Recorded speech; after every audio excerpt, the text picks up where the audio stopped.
भीष्म नीति। क्या है भीष्म नीति? भीष्म पितामह की ये 10 नीतियाँ जो अपनाएगा वही सफलता पाएगा।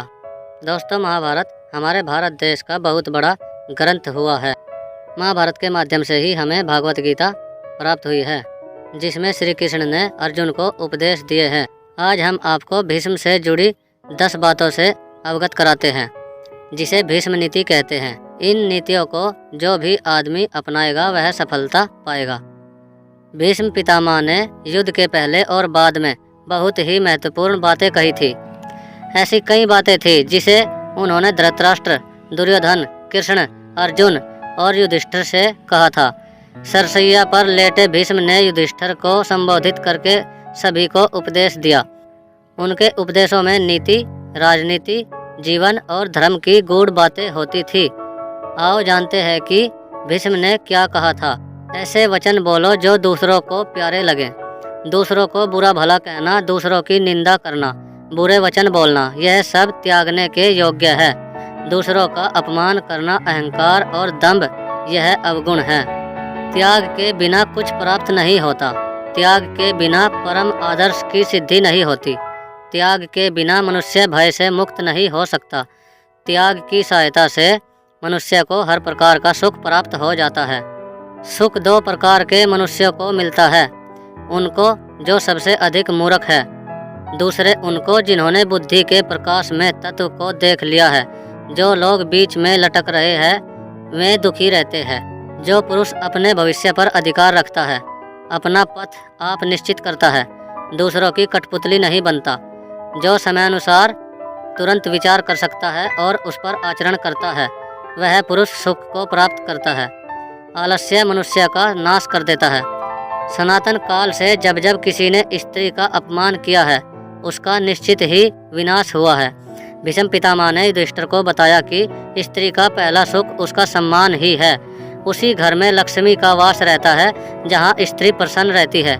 जिस घर में स्त्री का सम्मान न हो और उसे कई प्रकार के दुख दिए जाते हो, उस घर से लक्ष्मी सहित अन्य देवी देवता भी चले जाते हैं।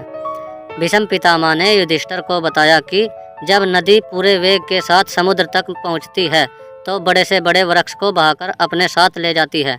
एक बार समुद्र ने नदी से पूछा कि तुम्हारा जल प्रवाह इतना तेज और शक्तिशाली है कि उसमें बड़ा से बड़ा पेड़ बह जाता है, लेकिन ऐसा क्या है कि छोटी घास, कोमल बेल और नरम पत्तों को बहाकर नहीं ला पाती? नदी ने कहा कि जब मेरे जल का बहाव आता है तो बेलें अपने आप झुक जाती है, किंतु पेड़ अपनी कठोरता के कारण यह नहीं कर पाते हैं, इसलिए मेरा प्रवाह उन्हें उखाड़कर बहा ले जाता है। महाभारत के युद्ध के पहले जब श्री कृष्ण संधि के लिए हस्तिनापुर आए थे, तब भीष्म ने दुर्बुद्धि दुर्योधन को यह कहकर समझाया था कि जहाँ श्री कृष्ण है, जहाँ धर्म है, उसी पक्ष की जीत होनी निश्चित है। इसलिए बेटा दुर्योधन, भगवान कृष्ण की सहायता से तुम पांडवों के साथ संधि कर लो। यह संधि के लिए एक बड़ा अच्छा अवसर हाथ आया है। व्यक्ति को सदा धर्म की ओर ही रहना चाहिए। भगवान श्री कृष्ण की तरह भीष्म पितामह ने भी कहा था कि परिवर्तन इस संसार का अटल नियम है और सबको इसे स्वीकारना ही पड़ता है, क्योंकि कोई इसे बदल नहीं सकता। भीष्म पितामह ने कहा था कि एक शासक को अपने पुत्र और अपनी प्रजा में किसी भी प्रकार का कोई भी भेदभाव नहीं रखना चाहिए।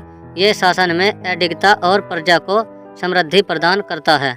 भीष्म पितामह ने कहा था कि सत्ता सुख भोगने वाले के लिए नहीं, अपितु कठिन परिश्रम करके समाज का कल्याण करने के लिए होता है।